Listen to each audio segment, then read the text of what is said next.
Bonjour à tous. Donc on a parlé le dernier cours donc de la semaine la Shavua Shechalbo, la semaine là où tombe donc Tisha B'Av. Maintenant on va parler en ce qui concerne Tisha B'Av, même la veille du Tisha B'Av. Qu'est-ce qu'on a le droit de faire, qu'est-ce qu'on n'a pas le droit de faire. Il faut savoir encore une fois que cette période-là, c'est une période très difficile pour le peuple juif, où il y a énormément de massacres, énormément de guerres. Et on essaye de faire, du moins ce que nos sages nous ont transmis, ce qu'ils nous ont institué. On essaie de s'endayer le plus possible sur ce qui s'est passé et que Bezrat Hashem, c'est ce qu'on espère, qu'on n'ait pas à avoir cette année donc à être mutnaeg, à faire ce que nous ont dit Chachamim en ce qui concerne le deuil et que l'on voie rapidement le Beth Amikdash. Maintenant, on est encore dans tous les cas, donc on est obligé de dire la halachot. Il faut savoir que, après qu'on ait parlé donc Shavua Shechalbo, on va parler donc de la veille de Tisha B'Av qui est cette année, qui est mardi. Donc mardi, on aura le droit donc d'étudier la Torah. Lundi dans la journée, la veille donc de Tisha B'Av, on aura le droit d'étudier la Torah toute la journée. On n'aura pas besoin donc de s'arrêter avant Chatzot, avant la mi-journée. On aura le droit d'étudier donc toute la journée. Par contre, en ce qui concerne sortir, il faut éviter énormément donc de sortir la veille de Tisha B'Av et donc de sortir que le matin et après revenir à la maison l'après-midi et donc de ne pas faire de courses après cette période-là. Maintenant, on va arriver à Seudat HaMafseket. Seudat HaMafseket, c'est la Seuda que nos sages nous ont instituée en tant que deuil. Ce que l'on fait de manière générale, ce que les endeuillés font, c'est qu'après un enterrement, ils repartent chez eux, ça s'appelle Seudat Havraha. Ils mangent 2-3 petites choses et c'est une grande mitzvah pour le Nachat Rua, donc du Niftar. Chachamim nous ont institué qui est Ain Seuda Zot, c'est-à-dire que comme ce repas-là, ils nous ont institué Seudat HaMafseket. Seudat HaMafseket, il faudra manger qu'un seul et unique plat. C'est-à-dire si on a l'habitude de manger du riz et des petits pois ensemble, on a le droit de manger du riz et des petits pois ensemble. Ce que l'on parle maintenant, c'est après le repas que l'on va faire. De manière générale, dans toutes les maisons juives, on va faire un repas bien consistant, bien sûr sans viande ni poisson, il faudra éviter. Du moins c'est interdit la viande, le poisson et le poulet. On pourra manger un repas consistant. Par contre, après ce repas-là, c'est ce qu'on appelle Seudat HaMafseket, c'est ce qu'on va faire donc, c'est ce repas Seudat HaMafseket. Cette Seuda-là, on devra la manger par terre. On devra s'asseoir par terre, on pourra mettre donc un coussin par terre, s'asseoir par terre et manger ce plat-là. On a l'habitude, au jour d'aujourd'hui, de manger un œuf avec du pain par exemple. On devra manger donc ce repas-là par terre, ne pas parler pendant ce repas-là, parce que c'est très important donc de se rappeler de la destruction du Beth Amikdash, se rappeler des massacres, se rappeler des guerres, se rappeler du moins de tout ce que le peuple juif a traversé pendant cette période-là. Donc, il faudra faire gaffe, je répète encore une fois, à ce que ce repas-là, même si aujourd'hui on essaie de manger donc un œuf, ceux qui mangent autre chose qu'un œuf, il faudra qu'ils évitent, du moins c'est interdit donc de manger deux plats ensemble. Et donc on devra manger ou que du riz, ou bien ceux qui ont l'habitude de manger du riz et des petits pois ensemble, ils pourront manger le riz et les petits pois ensemble, ça ne sera pas considéré comme deux plats séparés. En ce qui concerne la boisson, il sera interdit bien entendu donc de boire du vin, comme depuis donc la veille depuis Rosh Chodesh Av, qui n'est pas sans Rosh Chodesh, bien sûr Rosh Chodesh on a le droit de boire du vin et manger de la viande. En ce qui concerne, juste entre parenthèses, en ce qui concerne donc le Shabbat Chazon, c'est-à-dire à partir du moment où on va finir le Shabbat de la semaine, on va commencer la semaine Shavua Shechalbo, on aura le droit de boire donc le vin de la Havdalah pendant la Havdalah, bien entendu. Maintenant, en ce qui concerne la Seudat HaMafseket, il sera interdit donc de boire du vin, il sera interdit de manger de la viande, du poulet, du poisson, tout ça c'est interdit pour se rappeler encore une fois du deuil de Yerushalayim. Maintenant, on aura le droit de se préparer bien comme il faut au deuil. On sait très bien que, comme Kippour, vers un item, c'est-à-dire il faudra faire en sorte que on va pas dire se fasse souffrir, mais en tout cas bien ressentir le deuil pendant cette période-là. C'est pour cela, encore une fois, qu'on a 5 interdictions. On a l'interdiction de boire et de manger pendant Tisha B'Av. On a l'interdiction de se oindre d'huile ou de crème. Il sera interdit aussi de Tashmish Hamita. Il sera aussi interdit donc de mettre des chaussures en cuir. Par contre, vu que ces interdictions-là par nos sages nous font rappeler donc le deuil de Yerushalayim, c'est pour nous on va dire ce mot-là, même si il n'est pas exact, c'est pour nous faire souffrir un peu pendant ce jeûne-là, il sera quand même autorisé de bien manger la veille de Tisha B'Av, afin qu'on puisse passer le jeûne bien tranquillement. C'est pour cela qu'il y en a qui s'autorisent même, comme ça il est posé avec le Rav Yosef, il y en a qui s'autorisent de prendre des cachets, permettant de faire un jeûne bien plus facilement. C'est autorisé, comme l'a rapporté donc de l'Eyabi Omer. Maintenant, par rapport au jeûne lui-même, qui sera obligé donc de faire ce jeûne-là, qui sera pas obligé donc de faire ce jeûne? On sait très bien qu'une personne malade, qu'est-ce qu'on appelle malade? C'est pas une personne qui est malade et il va aller au lit parce qu'il est fatigué ou bien il a mal à la tête. On n'appelle pas ça une personne malade, c'est une personne comme tout le monde qui fait un jeûne, qui a mal à la tête. On parle bien d'une personne qui est malade, on parle d'une personne qui est vraiment alitée par donc, la décision du docteur et qui lui demande: ne fais pas le jeûne, tu ne peux pas faire le jeûne, prends des cachets bien comme il faut, tu bois ce qu'il faut et tu manges ce qu'il faut. Cette personne-là sera permis donc de manger pendant le jeûne. La même chose en ce qui concerne une femme qui vient d'accoucher, pendant les 30 jours. Pendant les 30 jours donc depuis son accouchement, elle sera permis donc de manger pendant le jeûne. Elle n'aura aucune interdiction. Il faudra même lui dire: maintenant il faut que tu manges parce que tu es khalasha, tu es faible. Maintenant, en ce qui concerne une femme qui est allaite, ou bien une femme qui est enceinte, elles seront obligées donc de faire le jeûne. Seulement dans le cas où ils ont une grande faiblesse, elles auront le droit donc de manger. En ce qui concerne les enfants seront obligés de manger. Même ceux qui sont arrivés à l'âge de Chinour, on va leur dire: il faut que tu manges. Même un jeune qui veut faire maintenant quelques heures, il faudra lui dire de manger.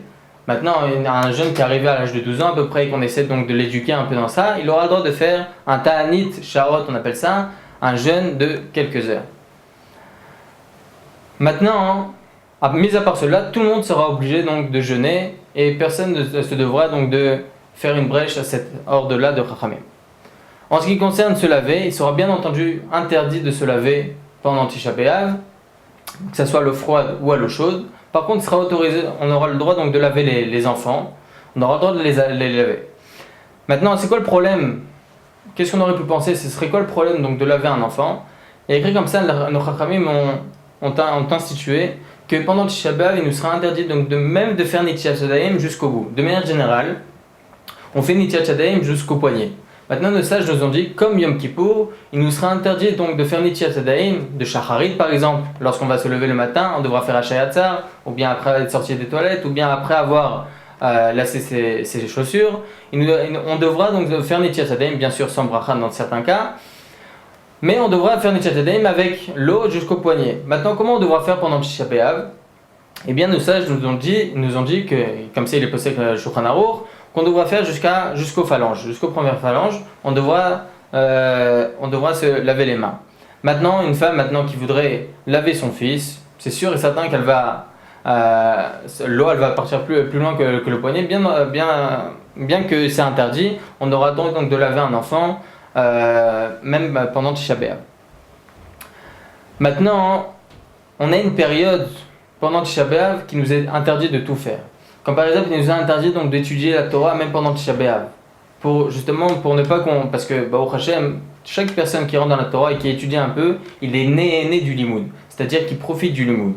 Donc, pour que nos sages nous ont institué, donc pour justement qu'on s'endeuille vraiment sur le Beth Amikdash et sur tous les tsarot qu'on a reçus, comme une personne qui est en deuil, il lui sera interdit donc d'étudier la Torah. Par contre, en ce qui concerne les choses, les Gemarot dans lesquelles on nous apprend là-bas tout ce qui s'est passé, l'historique de la destruction du Beth Amikdash, etc., tout ça on aura le droit. On aura le droit aussi de lire le livre de Iyov, le livre de Echa, tous ces livres-là on aura le droit.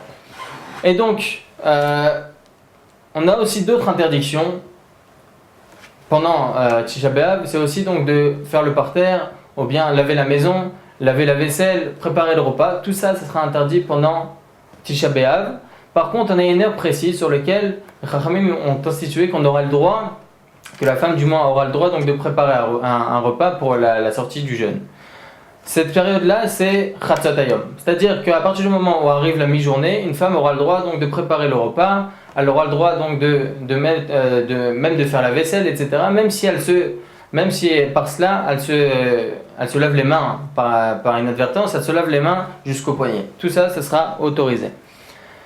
Ça, on a parlé par rapport à la rechitza, donc se laver.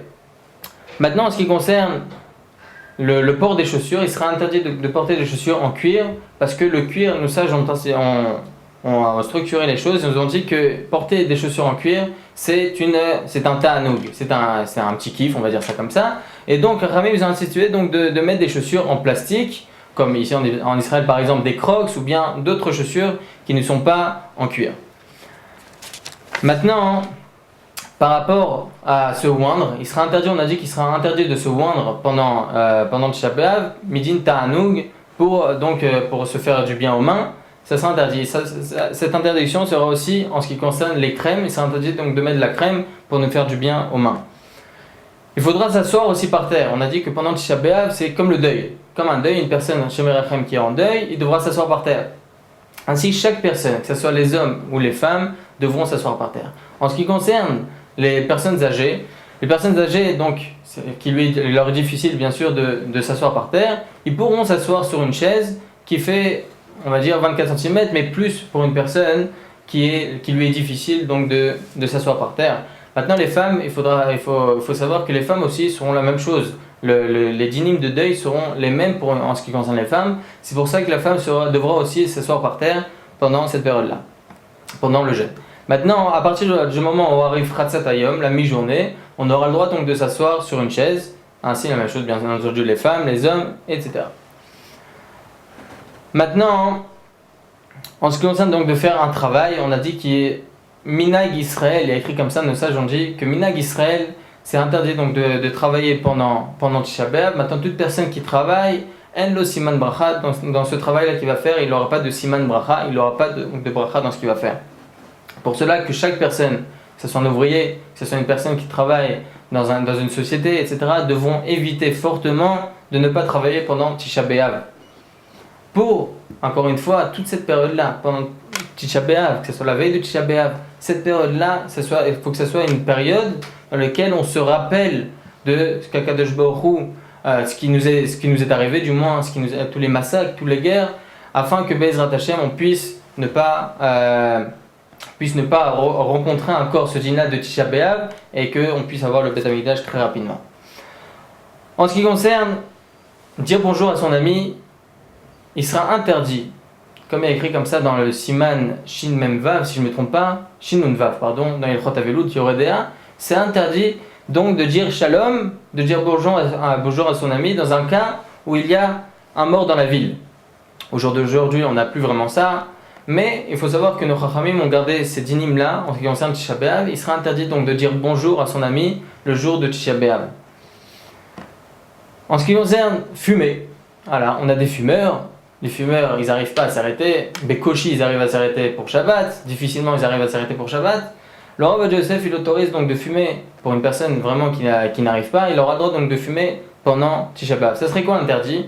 On pourrait dire que ce serait considéré comme manger. Pourquoi? Parce qu'on considère fumer comme étant ochel nefesh, c'est-à-dire que c'est comme un aliment, on va dire ça comme ça. Mais alors Rav Yosef il dit que le fait de prendre de la fumée donc dans la gorge ne sera pas considéré comme une consommation, et donc ce sera autorisé pendant Tisha B'Av.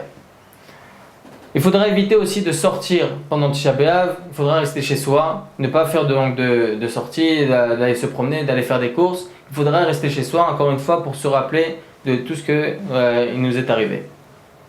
On aura le droit bien entendu de dormir pendant Tisha B'Av, mais il faudra aussi éviter de dormir sur un lit. Même si on a dit qu'on devra s'allonger, on devra s'asseoir par terre, on aura le droit quand bien même de s'allonger sur un lit et de dormir sur un lit.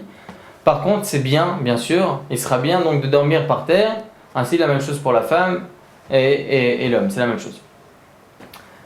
Donc qu'est-ce qui va se passer après Tisha B'Av? Après Tisha B'Av, Motzei Tisha B'Av, là, on espère qu'on n'aura pas besoin, donc encore une fois, de faire Tisha B'Av, mais maintenant arrive la fin de Tisha B'Av, on pourrait dire qu'on aurait le droit donc de manger la viande et de boire du vin.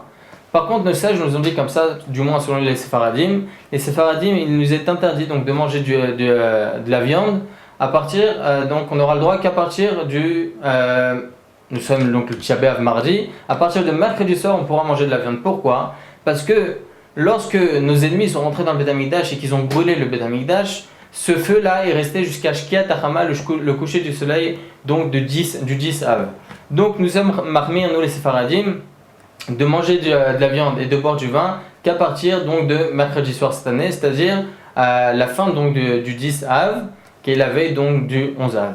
Que Bezrat Hashem, nous puissions tous rapidement arriver à Yerushalayim, être présents pour le Beth Amikdash Tzidkenu. Il y a écrit comme ça qu'une personne qui est mitnaheg priya, qui mitnaheg havelut pour Tisha B'Av, c'est-à-dire qui fait donc toutes les lois du deuil pendant Tisha B'Av, qui pleure même pendant Tisha B'Av, celui-ci sera zoché, sera méritant de voir la reconstruction du Beth Amikdash. Et par extension, ça veut dire quoi? Ça veut dire que cette personne-là, si Chas v'Shalom elle est nifteret, elle aura la possibilité, elle aura le sroud d'avoir Triat Dametim, elle aura le mérite d'avoir la résurrection. C'est pour ça qu'une personne devra s'efforcer, tout ce qu'on nous demande nos sages de faire, de manière générale toute l'année. Ainsi la même chose pendant cette période-là de Tisha B'Av. Faire en sorte que ce deuil-là soit un deuil pour nous et soit aussi une façon donc de se renforcer en Emunat Hashem et de se renforcer en Torah, et que Bezrat Hashem nous puissions rapidement voir la reconstruction du Beth Amikdash. Amen. Amen.